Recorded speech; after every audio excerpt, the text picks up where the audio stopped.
Hey everyone, welcome back. Our last guest is a New York-based musician, rapper, singer, and spoken word artist, and her style is best described as alternative hip hop pop.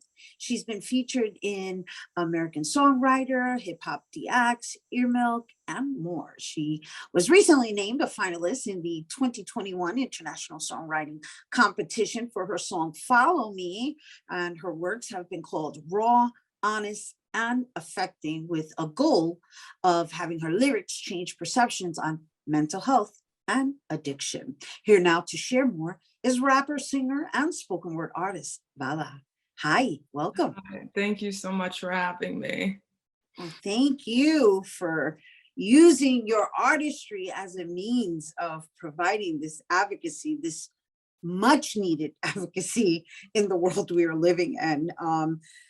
So first, let's talk about the variations in which you exercise your artistry, because I know what we're going to share with our viewers is really hot, and I know you were the editor on that too. But let's talk about all of that, like musician, rapper, singer, lyricist, editor, and all that, and how it all derives from your motivation to advocate mental wellness.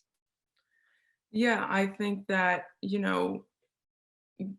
well, especially with this PTSD video, the spoken word video, where I use poetry as like an outlet, for things that I've experienced in my own life with PTSD, with addiction, with my experience with, losing people and stuff. And I think that I love to convey it in a message, or I like to, but I really like to convey it in a message where people could see it. And I think that's where the video editor in me comes to play, because I am a very obsessive person. So I like to control things, and I'm like, let me put exactly what I see in my mind. Let me see exactly what I feel on the screen, let me shape this. And with PTSD, especially the double exposure, is like, what is going on inside your mind, inside you? What do you feel?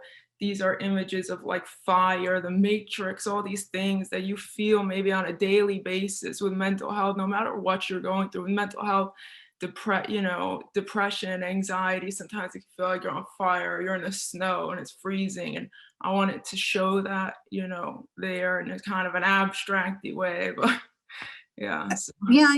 No. And but even with your lyrics, right? Because the stories you're sharing are for lack of a better word, very urban, like very like raw. Yeah.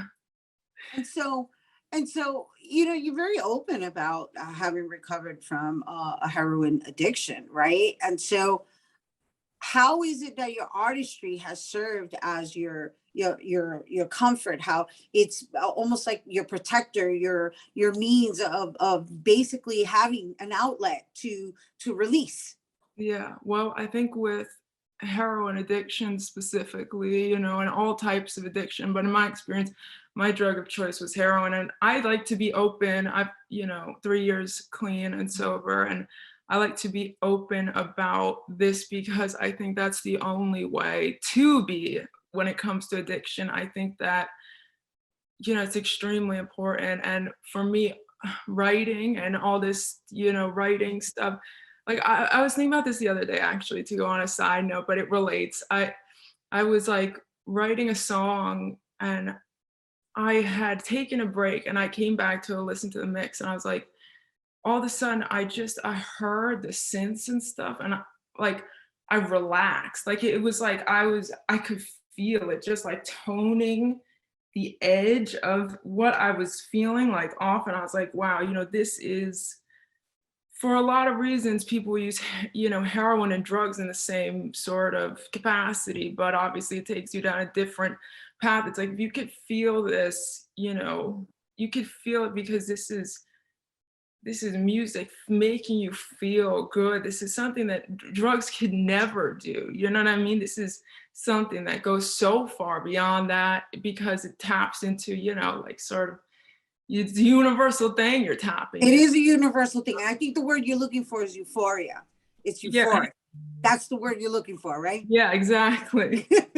And, you know, I think drugs try to synthesize that, and you try to get it, you try to find a solution for it somewhere because you have all this pain. You're like, I need to find something that's gonna make me feel good now, you know, and you think that that's heroin because, oh, it's the best painkiller in the world. No, that's just gonna synthesize your pain 10 times more, because guess what? When you come off of it, you know what I mean? Guess what? When you are dealing with what you're dealing with and the people, whatever, all this stuff and that goes into it, you know, almost don't know how much you're gonna, it's a dangerous lifestyle. This is a euphoric, as you said, thing that you Right. could tap into at any time. And it's 10 times better than it could have, heroin could ever be.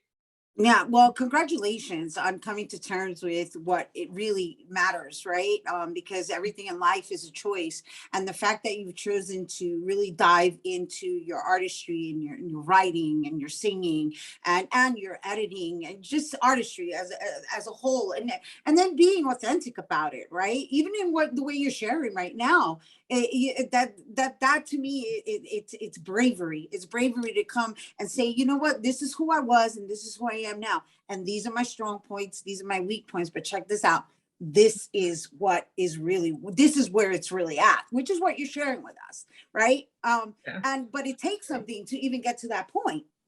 Thank you. I appreciate that. You know, I realized I never used to want to talk about it. I didn't want to talk about anything. I was a very closed person, like most addicts. You know, I was like, I'm not gonna, you know, and also just the East Coast in general. I mean, you know, from Massachusetts and Boston is like the town of the keep to yourself, you know, besides New York. So everybody didn't want to talk about things. It was all very, you know, emotions. They didn't want to.